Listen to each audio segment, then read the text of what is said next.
ஒருவேளை சரத்குமாரும் ராதிகா சரத்குமாரும் நிக்கிற மாதிரி இருந்தா அந்த வாய்ப்பு உடனே பரிசீலனை பண்ணப்பட்டிருக்குமா?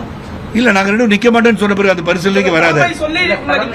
தலைமை சொன்னா கூட நிக்க மாட்டாங்க. நானு நிக்க மாட்டேன்னு சொல்றது எப்படி பாத்துக்க முடியும்? அதிமுக தலைமை மீது விமர்சனம் பண்றாங்க. அதிமுக தற்போது நிதிஷ்குமாருக்கு ஏற்பட்ட நிலைமை தான் நாளைக்கு எடப்பாடிக்கு ஏற்படும். அதிமுக பிஜேபி கபலீகரம் பண்ணிடும் அப்படின்னு விமர்சனம் பண்றாங்க. அதிமுக தமிழ்நாட்டில் கூட்டு திமுக விமர்சனம் பண்றாங்க. துணை முதலமைச்சர் விமர்சனம் பண்றாரு. அதிமுக அது எனக்கு தெரியாது. கபலீகரம் பண்ணுமா பண்ணாதான்னு பொறுத்திருந்து பாக்கணும். நீங்க பிரைம் மினிஸ்டர் தமிழ்நாட்டுக்கு ஒரு 3 முறை சென்னை, திருச்சி, மதுரை வந்துட்டாரு. 3லயுமே எடப்பாடி பழனிசாமின்ற பேரும் யூஸ் பண்ணல, அதிமுக பெயரையுமே அவர் பயன்படுத்தல. அமித்ஷாவும் கடந்த நெல்லையில கூட அவர் பயன்படுத்தல. முதலமைச்சர் வேட்பாளர் தான் எடப்பாடி பழனிசாமின்றத சொல்ல கூட பாஜக தயங்குது. இதற்கான இந்த காரணம், நீங்க அதிருப்தியில இருக்கிறீங்க, அண்ணாமலை அதிருப்தியில இருக்காரு. இது போன்ற அதிருப்திகள் அதிகமா இருக்கக்கூடிய ஒரு நிலையில இந்த தேர்தல் என்டிஏ கூட்டணிக்கு எப்படி இருக்கு? நான் அதிருப்தியில இல்ல, ஆதங்கத்தில் இருக்கேன். அது ஒரு சின்ன கரெக்ஷன். அதிருப்தின்னு ஒண்ணு கிடையாது. ஏன்னா I am nationalist in my feeling, very clear. அதிருப்தி ஆதங்கத்தை வெளிப்படுத்துறோம். அதுக்கப்புறம் என்ன நீங்க கேட்டது பதில் சொல்றேன்னு சொல்லிட்டேன். மீண்டும் சந்திப்போன்ட்டேன்.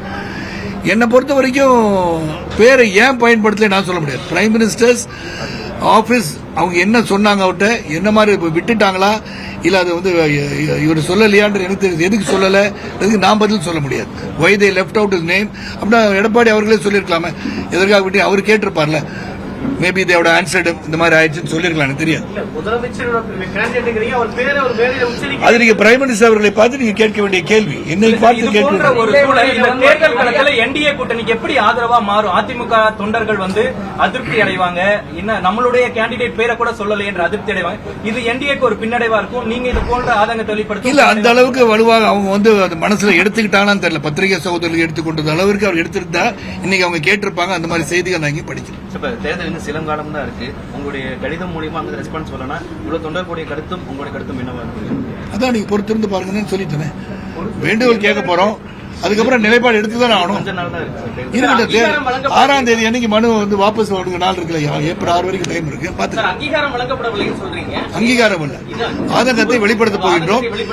உங்களுக்கான மரியாதை உங்களுடைய தொண்டர்கள், உங்களுடைய நிர்வாகிகளுக்கு பாஜக முழுமையா வழங்கப்படுது அந்த 2 ஆண்டுகள். இல்ல இந்த 2 ஆண்டுகள் அந்த பொறுப்புகள் கொடுத்திருக்கான்னு சொல்லியிருக்கேன்ல. ஆனா இப்ப மாவட்ட ரீதியா பொறுப்புகள் கொடுக்கும் போது இன்று வரை கொடுக்கப்படாத சூழலில் இவங்க பொறுப்பு இல்லாட்டி எப்படி போய் வேலை செய்வாங்க? அதுதான் சொல்ல வரணும்.